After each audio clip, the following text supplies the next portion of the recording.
मित्रों, आज की इस वीडियो में हम आप सभी लोगों को बताएंगे कि वो कौन सी 5 चीजें हैं जिन्हें माता लक्ष्मी कहती हैं कि घर से ये 5 चीजें कभी दूसरों को नहीं देनी चाहिए। अगर मनुष्य या फिर कोई औरत अपने घर से इन 5 चीजों को दे देता है तो उसके घर पर भयंकर गरीबी आती है।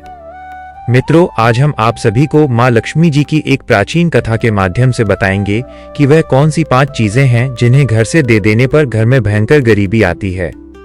मित्रों, आप सभी को इस कथा के माध्यम से एक ऐसी गहन जानकारी के बारे में पता चलेगा कि एक स्त्री को अपने घर की कौन सी चीजें दूसरों को नहीं देनी चाहिए। जो भी मनुष्य या फिर स्त्री घर से ये 5 चीजें दूसरों को दे देती है तो माँ लक्ष्मी उसके घर को छोड़कर चली जाती हैं। उस स्त्री का परिवार गरीब हो जाता है और उसके दुख भरे दिन समीप आने लगते हैं। मित्रों, आप सभी लोग इस कथा को पूरा सुनना, क्योंकि जो भी मनुष्य इस कथा को पूरा सुन लेता है वो कभी गरीब नहीं रहता। उसके घर से माता लक्ष्मी कभी रूठ कर नहीं जाती, वो सदा एक खुशहाल जीवन व्यतीत करता है।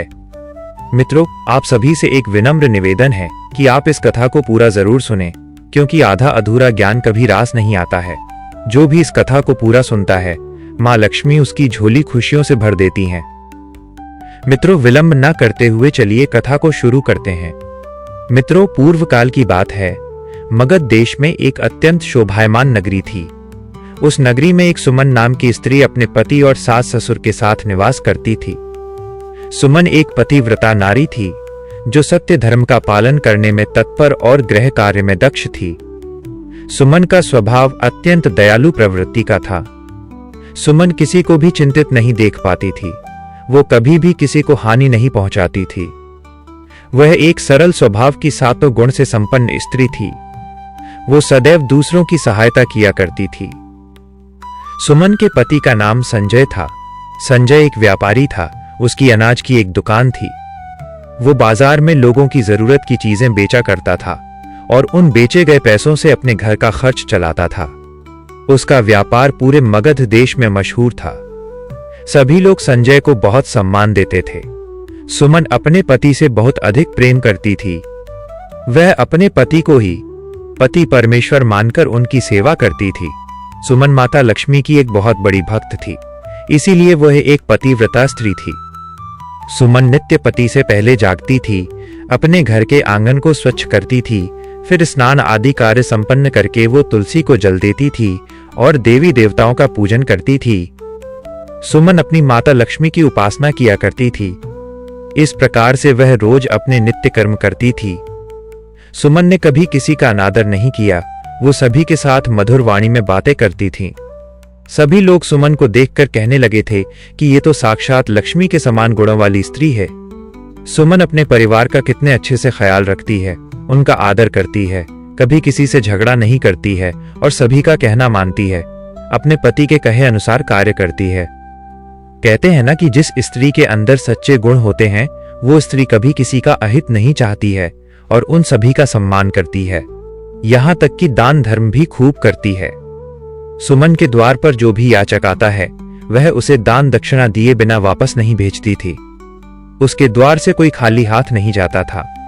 जो भी भूखा उसके द्वार पर आता तो वह उसे भरपेट भोजन करवाकर ही लौटाया करती थी, जिससे उसके द्वार पर आए हुए सभी याचक अत्यंत प्रसन्न होकर उसे आशीर्वाद देकर ही जाते थे। इतना ही नहीं, सुमन अपने पड़ोसियों की भी सहायता करती थी। उसके पड़ोस में जो भी गरीब और दुखी लोग रहते थे उन्हें भी वो नित्य भोजन दिया करती थी। पड़ोसियों को जिन जिन चीजों की आवश्यकता होती थी सुमन उसे बिना विचार किए ही दे दिया करती थी, जिस कारण से सुमन के पड़ोसी भी उसका बहुत अधिक सम्मान करते थे। वे कहते थे, अहो, ये सुमन तो साक्षात देवी है। साक्षात मां अन्नपूर्णा ने ही सुमन के रूप में जन्म लिया है। लोग जब भी सुमन की प्रशंसा करते थे तो वे सभी उसके विषय में अच्छी बातें ही कहते। लेकिन लोगों की बातें सुनकर भी सुमन ने कभी घमंड नहीं किया। वो उन सभी से आदर और सम्मान के साथ ही बातें किया करती थी। फिर एक दिन की बात है, सुमन की एक पड़ोसन उसके घर पर आती है। तब सुमन कुछ काम कर रही थी।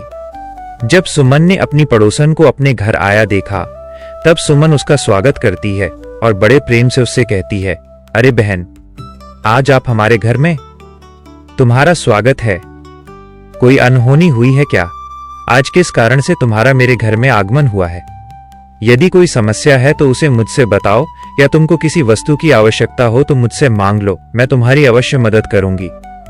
तब सुमन की पड़ोसन कहती है, हे सुमन बहन, आज मेरे घर पर बहुत से रिश्तेदार आ गए हैं। उनके लिए मैं भोजन बना रही हूँ, इसीलिए मैं तुम्हारे पास रोटी बनाने के लिए चकला बेलन और तवा मांगने आई हूँ।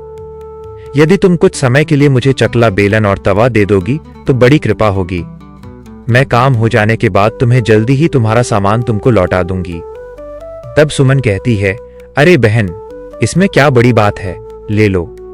वैसे भी मैंने एक और चकला बेलन ले रखा है, और वैसे भी अभी मुझे चकला बेलन की कोई आवश्यकता नहीं है, इसीलिए तुम मेरा चकला बेलन और तवा ले जा सकती हो।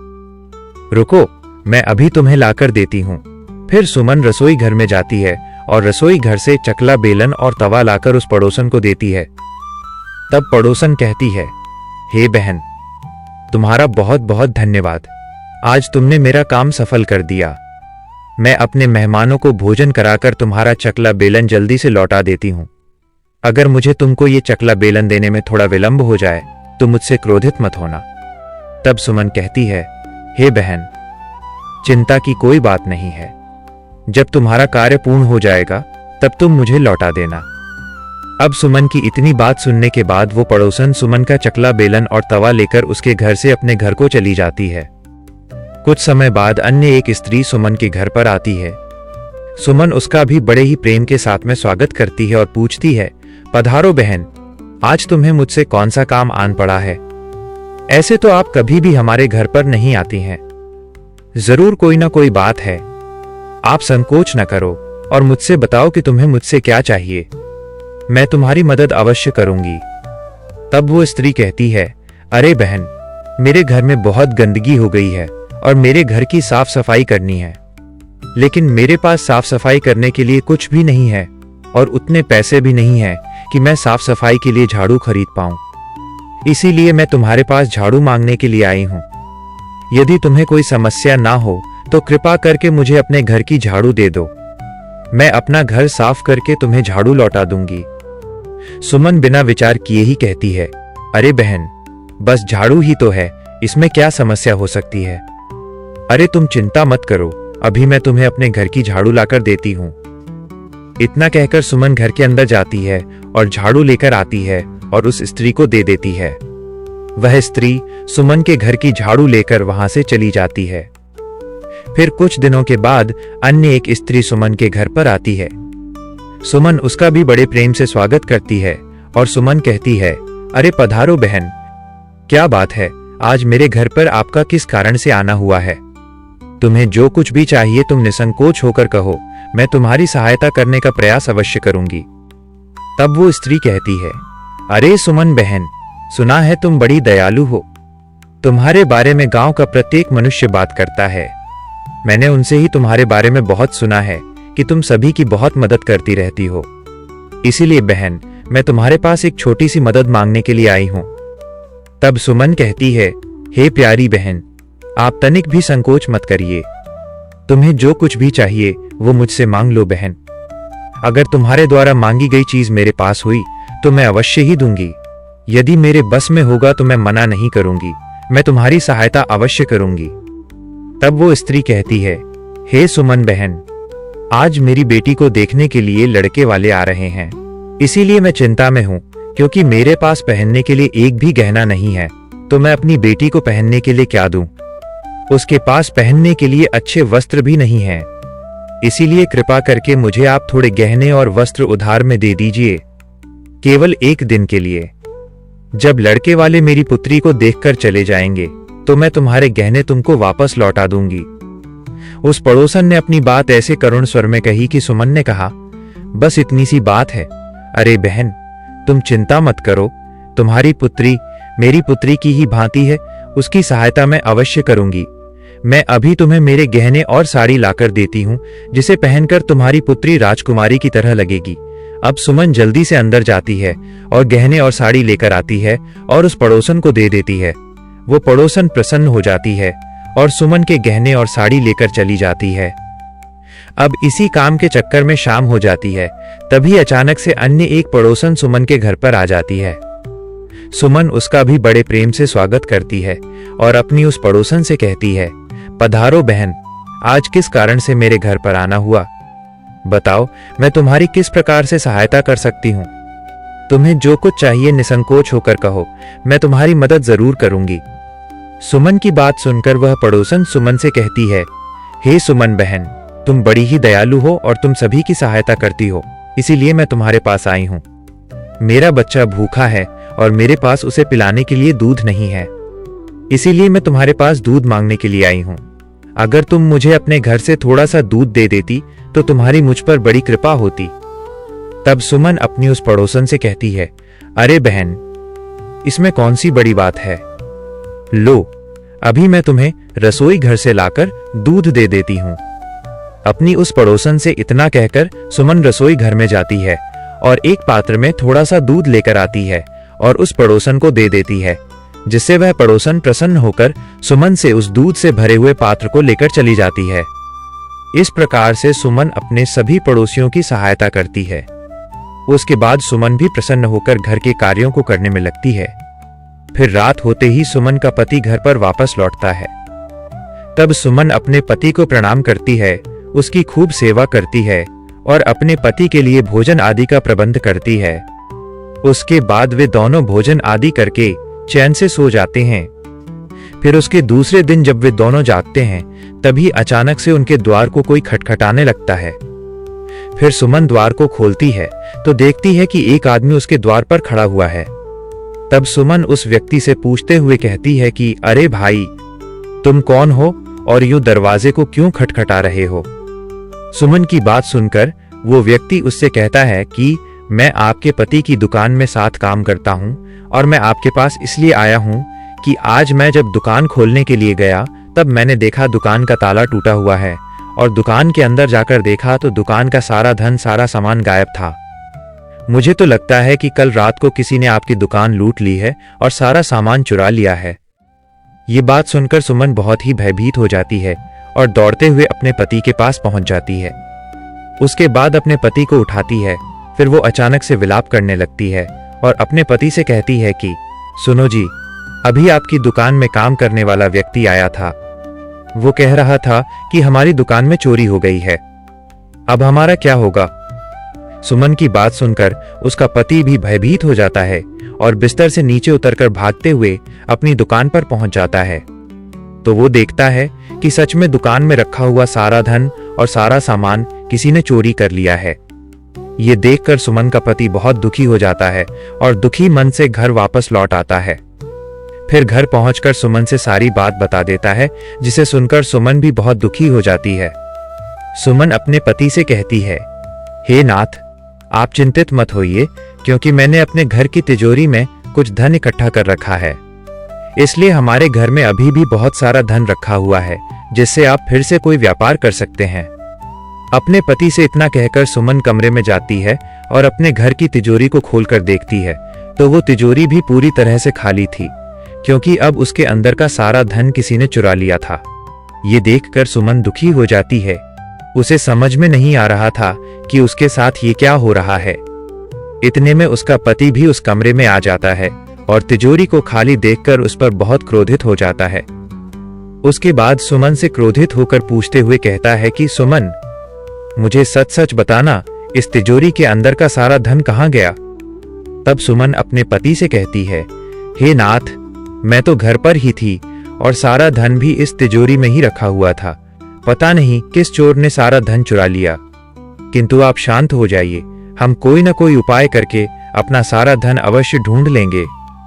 तब सुमन का पति उससे कहता है कि ये जो तुम अपने आसपास के पड़ोसियों को घर पर बुलाकर लाती हो, उन्हें खिलाती पिलाती हो, ये उसी का फल है। मुझे तो लगता है कि हमारा धन उन्हीं में से किसी ने चुराया है। फिर सुमन का पति उसे क्रोध में आकर बहुत बुरा भला कहने लगता है। इतने में ही उसकी सास भी आ जाती है और वो अपने पुत्र से पूछते हुए कहती है, क्या हुआ? क्यों तुम दोनों इतनी जोर जोर से झगड़ा कर रहे हो? तब सुमन का पति अपनी माँ से कहता है कि देखो ना माँ जी, आपकी बहू की करतूत, इसके घर में रहते हुए तिजोरी में रखा हुआ सारा धन चोरी हो गया। अपने पुत्र की बात सुनकर सुमन की सास भी उसको खरी खोटी सुनाने लगती है और कहती है कि अरे, मेरा पुत्र ठीक ही तो कह रहा है, तू ही इन पड़ोसियों को घर की चीजें देती रहती है और बिना कुछ सोचे समझे किसी की भी सहायता कर देती है। उन्हीं में से किसी ने सारा धन चुराया होगा। घर के सभी लोग सुमन को बुरा भला कहने लगते हैं। फिर सुमन अपने पति को दिलासा दिलाने लगती है और कहती है, हे स्वामी, मैंने मेरे कुछ गहने हमारी पड़ोसन को दिए हुए थे। मैं अभी उसके पास से वे गहने वापस लेकर आती हूँ। अपने पति से इतना कहकर सुमन अपनी उस पड़ोसन के घर पर जाती है तो वो देखती है कि उसके घर में कोई भी नहीं है और उसके घर पर ताला लगा हुआ है। ये देखकर सुमन और भी ज्यादा दुखी हो जाती है। फिर सुमन वहां से लौटने लगती है। तभी अचानक से उसे उस पड़ोसन के घर के पास रहने वाली एक स्त्री दिखाई देती है। सुमन उस स्त्री से पूछते हुए कहती है कि अरे बहन, इस घर के लोग कहाँ गए? तब वो स्त्री सुमन से कहती है, क्या बताऊं बहन, इस घर में रहने वाले सभी लोग धोखेबाज हैं क्योंकि ये मेरा धन लेकर भाग गए हैं। उस स्त्री की बात सुनकर सुमन अपने मन में सोचने लगती है कि अब मैं क्या करूं? यह स्त्री भी मेरे गहने लेकर अपना घर छोड़कर भाग गई है। अब मेरा क्या होगा? मेरा पति मुझे अपने साथ घर में नहीं रखेगा। मेरी तो जिंदगी ही उजड़ जाएगी। ये सब सोचते हुए सुमन निराश होकर वापस घर लौट आती है। वह घर पहुंचकर अपने पति और सास ससुर को पूरी बात बता देती है। सुमन की बात सुनकर उसका पति तो उससे कुछ भी नहीं कहता है, लेकिन उसकी सास सुमन पर बहुत क्रोधित हो जाती है और सुमन को बुरा भला कहने लगती है। अरे मूर्ख स्त्री, तेरे ही कारण हमारा धन वैभव चला गया है। तेरे दान देने की आदत के कारण आज हमारे ऊपर इतनी बड़ी मुसीबत आई है। इसलिए अब तू इस घर में नहीं रह सकती है, क्योंकि अगर तू इस घर में रहेगी तो तू बचा कुचा धन भी दूसरों में बांट देगी। इसलिए तू अभी इसी क्षण यहां से चली जा। तब सुमन अपनी सास से कहती है, सासू माँ जी, मेरा तो मेरे पति के अलावा इस दुनिया में कोई भी नहीं है, इसलिए मैं अपने पति को छोड़कर कहां जाऊं। फिर सुमन की सास उससे कहती है कि तू कहीं पर मर जा, लेकिन अब तू इस घर में नहीं रह सकती। तेरे ही कारण हमारा घर बर्बाद हो गया है। तू इस घर में रहेगी तो जो कुछ शेष बचा हुआ धन है वो भी नष्ट हो जाएगा। उसके बाद सुमन अपनी सास के सामने अपने दोनों हाथों को जोड़कर विनती करने लगती है कि हे सासू माँ जी, आप तो ऐसा मत कहिए। मैंने कोई अपराध नहीं किया है। मैं इनके बिना जीवित नहीं रह सकती हूं। फिर सुमन अपने पति से कहती है कि हे नाथ, आप तो कुछ कहिए, क्योंकि आप तो कुछ बोल ही नहीं रहे हैं। आप माँ जी को समझाइए, ये मुझे घर से निकाल रही हैं। तब सुमन का पति उससे कहता है कि अब मैं क्या बोलूं, माँ जी ठीक ही तो कह रही हैं। तुम्हारी वजह से ही मेरा घर बर्बाद होने की कगार पर आ गया है, इसलिए अब तुम मेरे घर से निकल जाओ। अपने पति की ऐसी बातों को सुनकर सुमन अपने पति के सामने हाथ जोड़कर बैठ जाती है और कहती है कि हे नाथ, आप ऐसा ना कहिए। मैंने कोई अपराध नहीं किया है, क्योंकि मैं आपके बिना जीवित नहीं रह पाऊंगी। इसलिए आप मुझ दासी को घर से मत निकालिए। लेकिन सुमन का पति और सास उसकी एक भी बात नहीं सुनते हैं और सुमन को अपने घर से धक्के मारकर निकाल देते हैं। उसके बाद सुमन की सास उससे कहती है कि अब तू यहां से चली जा और कभी भी लौटकर मत आना। जा, किसी नदी में कूदकर अपने प्राण दे दे, लेकिन अब तू इस घर में नहीं रह सकती है। फिर सुमन दुखी होकर विलाप करते हुए अपने पति के घर को छोड़कर दूसरे नगर की तरफ चली जाती है। चलते चलते सुमन माता लक्ष्मी जी के मंदिर में पहुंच जाती है और मां लक्ष्मी से प्रार्थना करते हुए कहती है, हे मां लक्ष्मी, मैंने ऐसा कौन सा पाप किया है जो मेरी ऐसी दुर्दशा हुई है? क्योंकि मैं तो नित्य आपकी पूजा अर्चना किया करती थी, फिर भी आपने मेरा घर क्यों छोड़ दिया? कृपया आप मुझे बताइए कि मां, मैंने ऐसा कौन सा अपराध किया जो आप मुझसे रूठ गई हैं?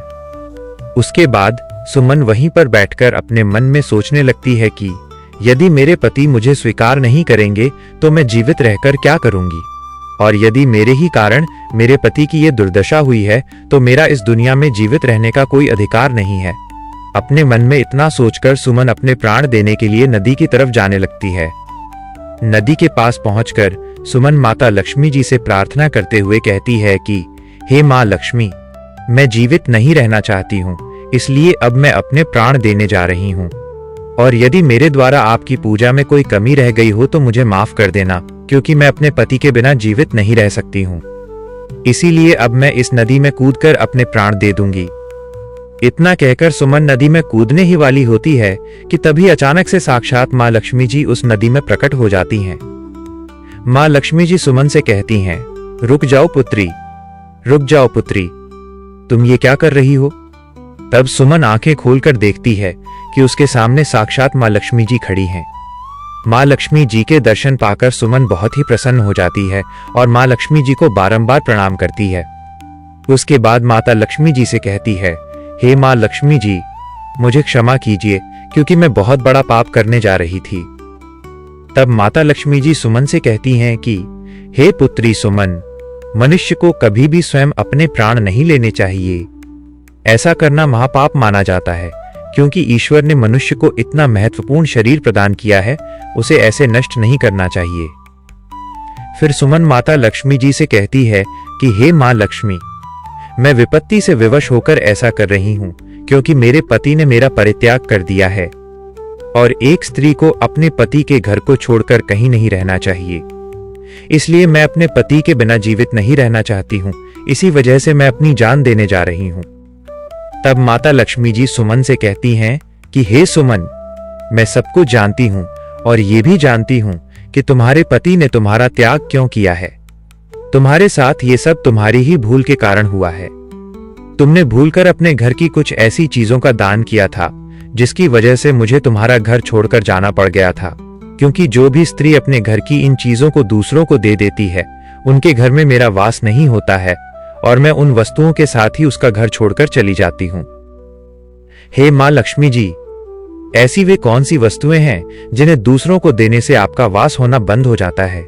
और कृपया आप मुझे बताने की कृपा करें कि मैंने ऐसी कौन सी वस्तुओं का दान किया था जिस कारण आपने मेरे घर का त्याग किया है।